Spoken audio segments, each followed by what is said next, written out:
All right, platoon, fall in. It's the Joe and the Jarhead Show.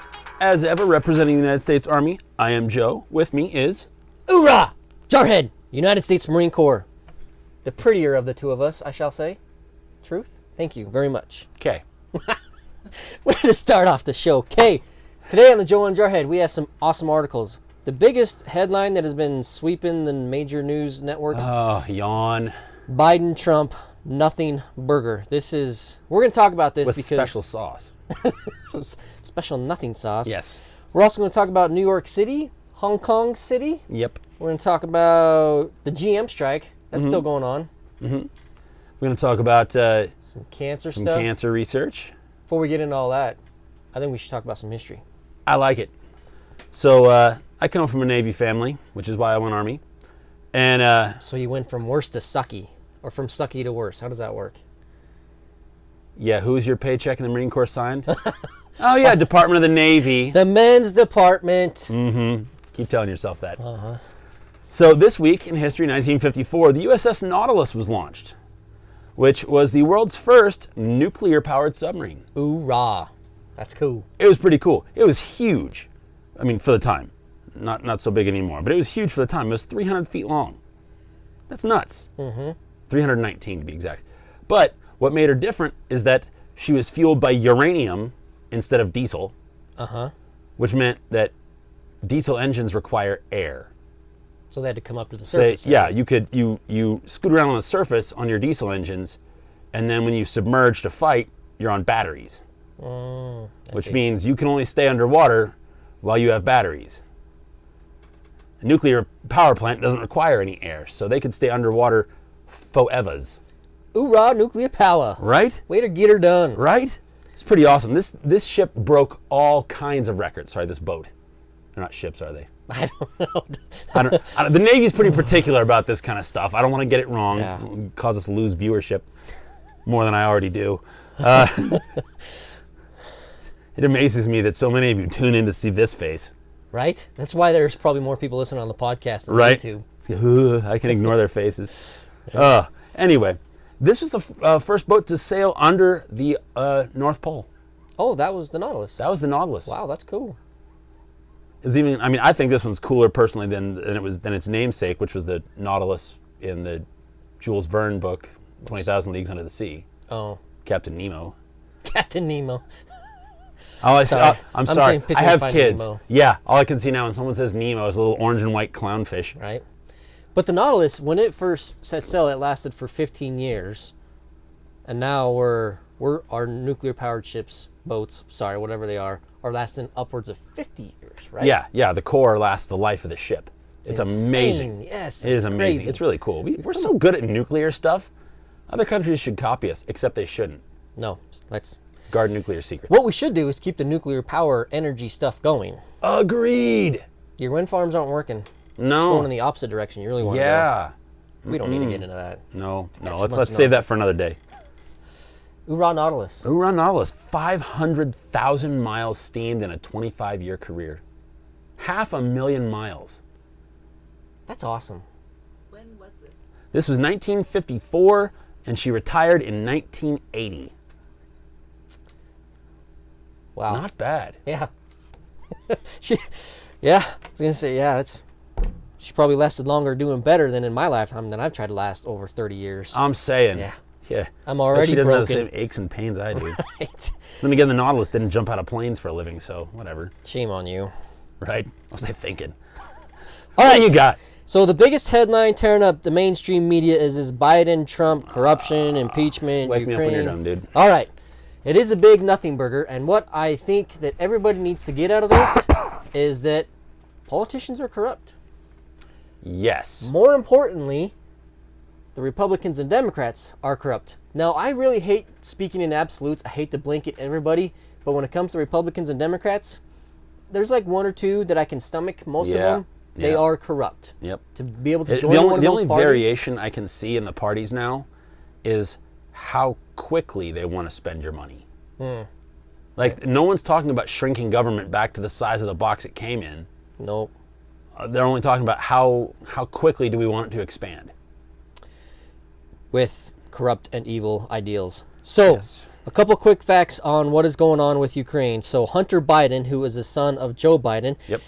5 years ago, he went to work for a place in Ukraine called Burisma Holdings. It's the largest natural gas company in the Ukraine. Yep. Now, does Hunter Biden speak the language over there? No, he doesn't. Does he have any experience or degrees or know-how in the gas industry? No, he doesn't. So at this time, Joe Biden was actually he wasn't in Ukraine, but he was working, helping them to overcome their corruption charges because they had a prime minister who just got fired. Their national prosecutor, kind of like our attorney general, just got fired. So Joe Biden, that was his thing.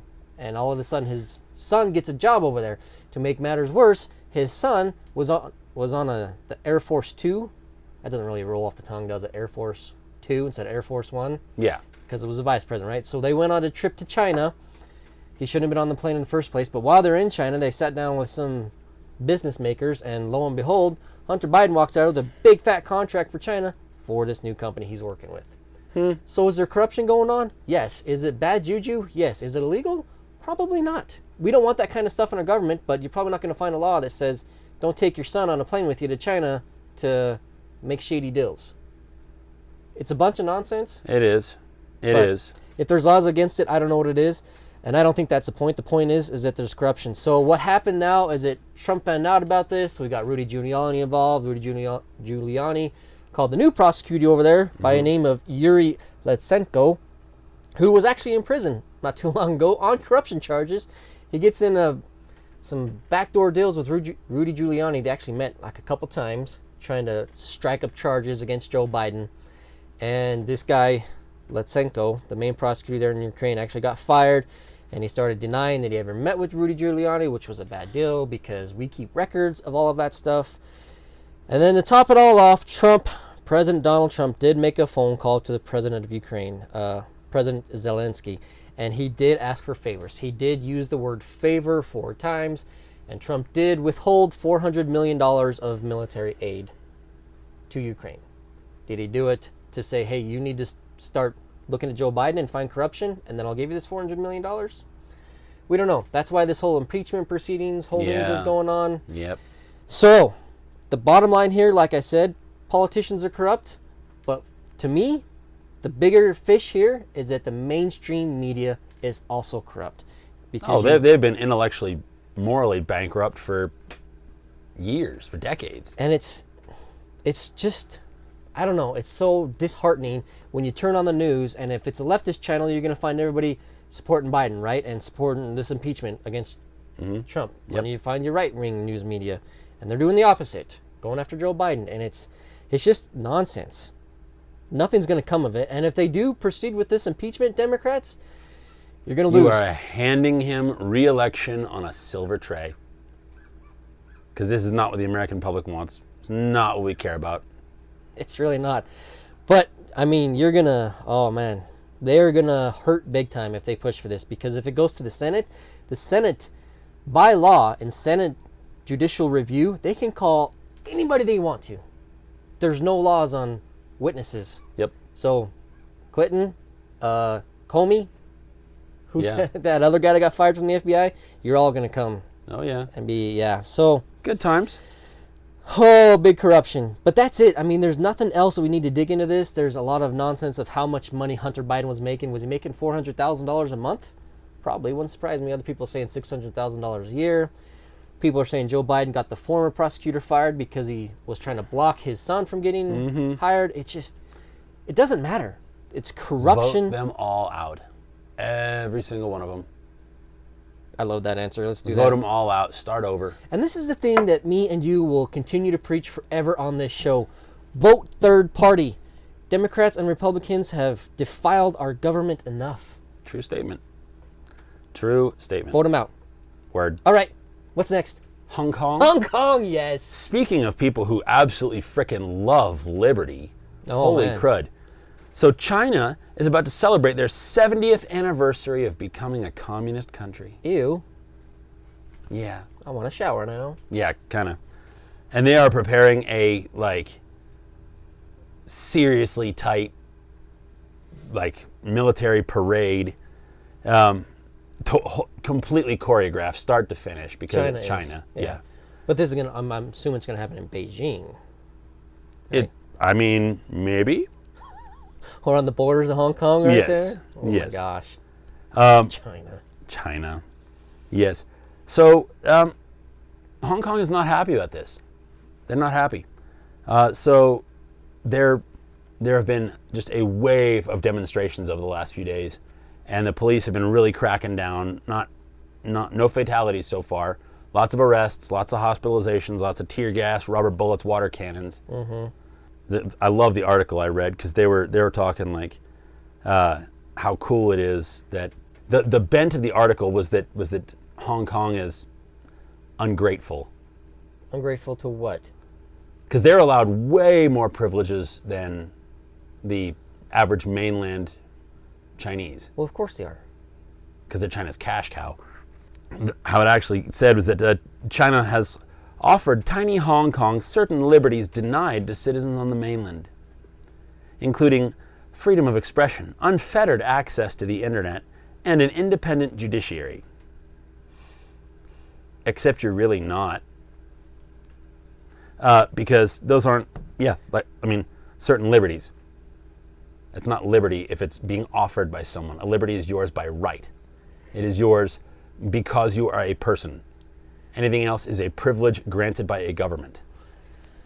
Yeah, what bothers me the most about this is that China, they got the gumption, enough gumption to come out and say that. Where Hong Kong they're supposed to be an independent nation, right? All them to themselves. Yes, you're the cash cow of China. They were. They are an autonomous region, semi-autonomous region, part of China's. They're part of mainland China. They are part of the mainland Chinese government. They have no rights. Yeah. Under the British, when the British ruled them from, the 1800s to 1997, yeah, they had the same rights as a British subject. Period. But when they let them go. But when Britain left and they reverted back to China, it was supposed to be a one-party, two-system rule. So it's China, yes, or one country, two systems. So it's communist China, but we're going to have the communist system of government and whatever we come up with here in Hong Kong. But that's meant to ease transition because all these liberties they currently enjoy, all these rights that are in effect privileges, expire in 2047. Oh. Yeah, and they just become regular communist Chinese. Yeah, because the president of Hong Kong is actually appointed by China. Yes, Carrie Lam is her name, and she is a Chinese Communist Party appointee who is a joke in Hong Kong. Yeah, because, you could expect it'd be hard position for her because she was probably forced to make that deal where the extradition charges that's initiated, kicked off all these protests, right? Yeah, independent judiciary, sure. But then she recalled it. But how can she do that if she's under the thumb of communist China? How does that work? She can do what the Communist Party allows her to do. So this is them opening the tap a little wider on freedoms to get media attention, worldwide media attention off these rioters. When was the last time we heard anything about this before now? A couple weeks ago? Right, yeah. The public has a very short memory. That's sad. It is. But I'm with you, Hong Kong.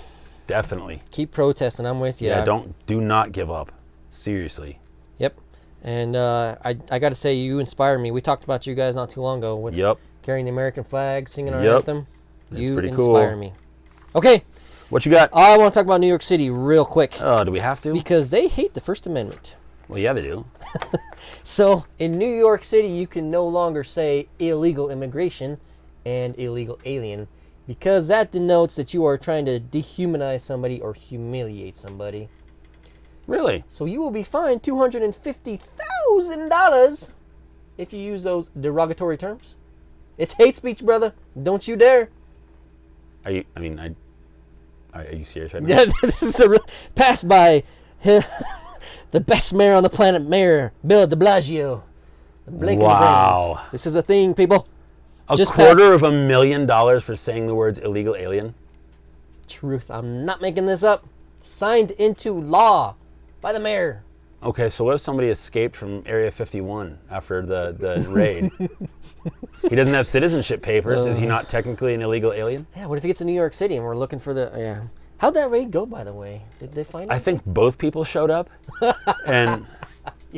How'd they do? No, seriously, it was like 75 people showed up and there were like 13 arrests. Really? Yeah. Dang it. That's why you can find nothing on it. I was hoping for like A10 strikes and Right. all that stuff. Oh, that was well. going to be... Oh, well. Okay. Can't always get what you want. One last thing on this New York City nonsense is that they did pass another bill to give $1 million to illegal aliens who are in the process of getting deported. So I'm guessing it's going to go to Do what? legal fees, I'm guessing. Really? I don't know. Give them more Wow. free housing, free food. So, Wow. 2 people living in New York City voting for Mayor Bill the Blankenbrain. Yes. Shame on you. Yes. Vote him out. Y'all voted him in. Then again, some of y'all voted in occasional Cortex. So, yeah. Yeah, and worse than that is they voted in the worst, corrupt, evil person ever in the politics, Hillary Clinton, as a senator. Yeah. Not okay. Yeah, not digging it. And now you don't even have free speech over there. You're going to be fined $250,000 for using proper terms such as illegal alien. I kind of want to go and just say it there now. Right? Hold up a big bill sign. Yep. Oh, that'd be awesome. I have no desire to go to New York City. I'm No, sorry. not really. All right. Cancer Maybe do time. it by satellite. All right. So, Do it from the safe bunker in Potatoeville, Idaho. right? Illegal aliens! Right? All right, sorry. We're going to talk Hashtag about New cancer. York. So the British just announced that there's a new blood test that can detect upwards of 20 different types of cancer. Okay. So excuse my ignorance on cancer, but that sounds like a lot to me. That's a lot. So some of them are new? Because No. Because actually, remember, we covered this, months ago. You talked about a new way to discover. Yeah. Okay. New way to discover 20 different types of cancer from a blood test. And so it spots changes in the genes as cancer develops in the body, and it's used to detect free-floating DNA, which is basically when your cancer explodes your cells, it releases DNA into the bloodstream, loose DNA. When you pick that up, they can backtrace it to what kind of cancer caused it. So hang on, this new blood test is saying that we can detect cancer sooner. Way sooner. Okay, that's right. Way sooner. I'm tracking. So a third of all patients can be detected in stage 1, 76% in stage 2. Wow. Right? Saving lives. Right. 99.4 cases are accurately 99.4% are correctly spotted. There's a 0.6 misidentification of healthy people. That's a good statistic. I loves it. That's a win. I was so stoked about this because, like, yes, good on you, Britain. Oh, wait, no, I remember this. This wasn't the Brits. What? This was Harvard Med. Well, we were giving Britain all sorts of oorahs about this. Well, for publishing an article on something we did last year, yeah, good on you, Brits. Taking American credit. The reason it came out in a British paper, though, is because they're all stoked about this, because currently only half of British cancer patients can expect even a diagnosis before they hit stage 3 or 4. And so hang on. Wow, a lot of things wrong with that. Yes.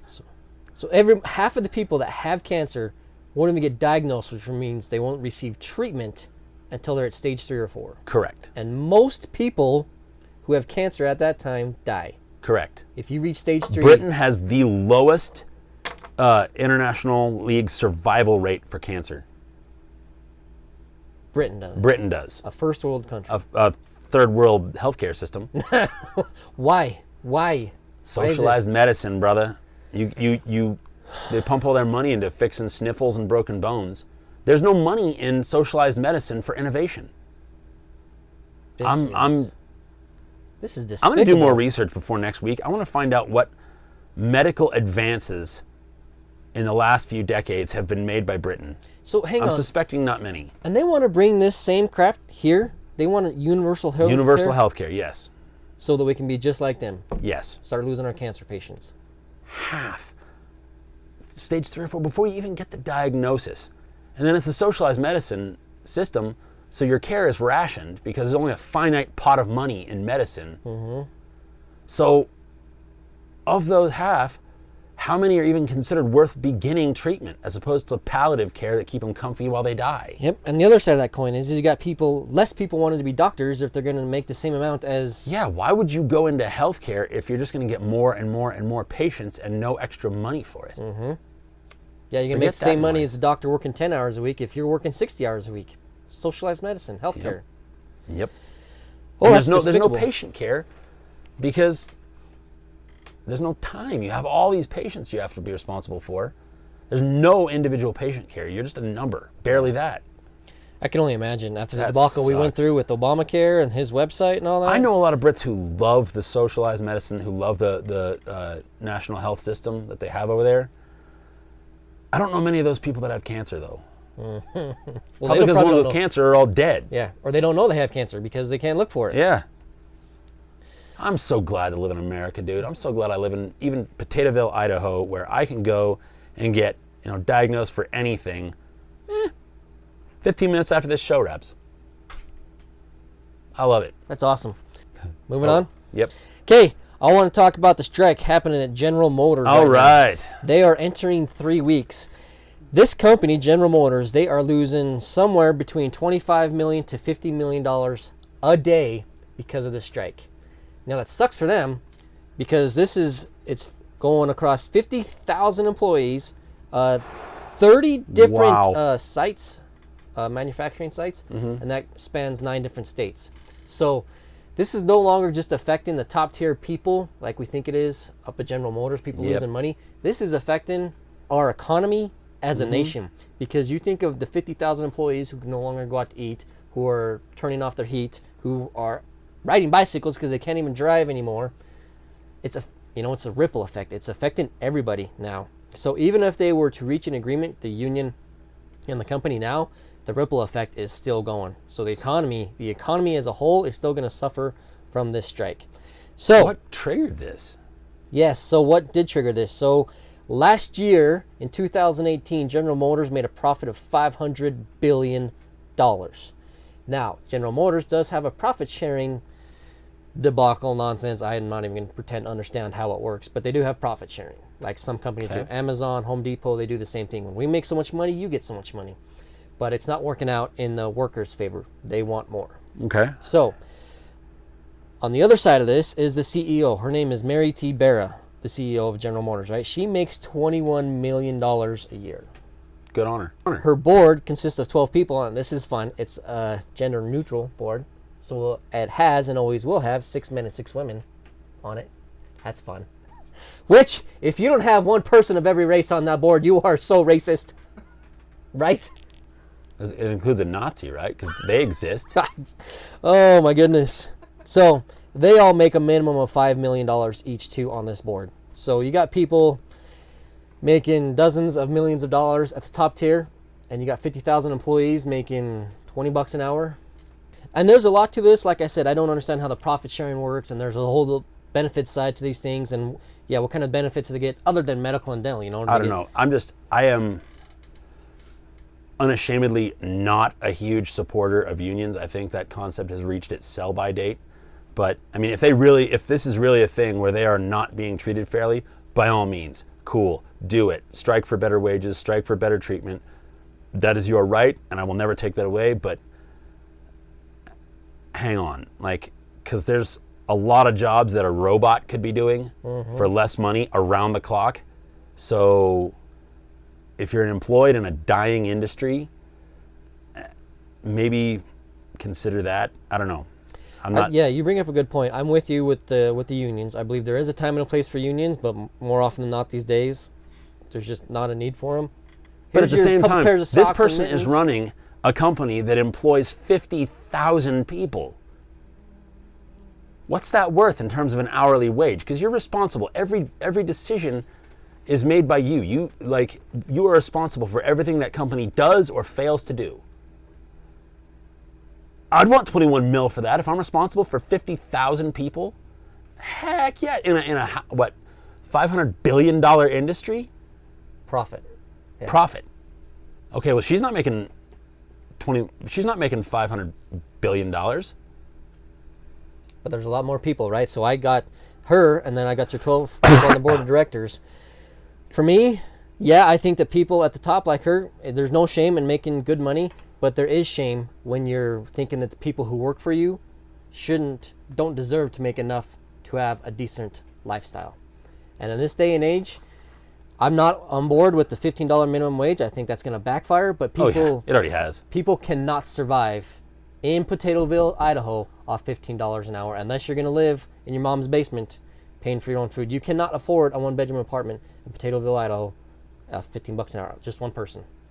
Yeah. So, well, $15 an hour was never supposed to be a living wage for a family anyway. It's the minimum wage is there as an entry-level job for people to get their toes wet in the service industry. I agree. And what you said is spot on with a family.